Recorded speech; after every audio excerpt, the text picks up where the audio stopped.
جستجویت آمدم، خوشباوری در سینه بود. یک صداقت، عشق، یک رابطه دیرینه بود. من به ساز شعری تو در باغ میچرخم عزیز. گفتگو با بیت های در دلم آینه بود. ثبت میسازم به حرفی زرحلی این روز را. شاعره دیدی شفه کتکنی گنجینه بود. و افتخار شما بود استاد. یک شعری دیگه من میخونم استاد، کمک درباره شعری ما تصویرات داشته باشم که ما چی گفتیم. بله. تا کنون افسانه بودم، جاده ها بودم بیرنگ. امشبم پدرود آمد، شیشه ها در سایه سنگ. هیچ چشمی نیست گویا پشت این دروازه تنگ. میلی درکی خیش دارم، نیست تصمیم از سری ننگ. ابری چشمانم ببارد تا بشوید این همه چنگ.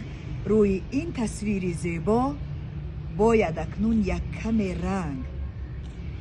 تا نباشد دیدنی ها از دلی فرسوده زنگ. روح در جسمم نغنجد، جنگ تا کی، تا با کی جنگ. روی این تصویر زیبا باید اکنون یک کمی رنگ. براو براو. از تدبیر آفریدم، کمانش را پر از تیر آفریدم. مرا افسوس که دیر آفریدند، شدی وقتی که تو پیر آفریدند.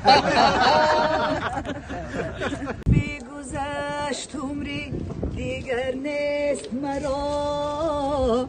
ای بگذشته جوانیم خبر نیست مرا جان.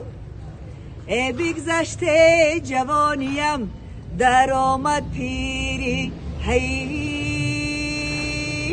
ای صد وای دره، ای راهم بگرفت راهی دیگر نیست مرا یاری. حالا که تاجیکی ماشاءالله همیشه موفق باشید.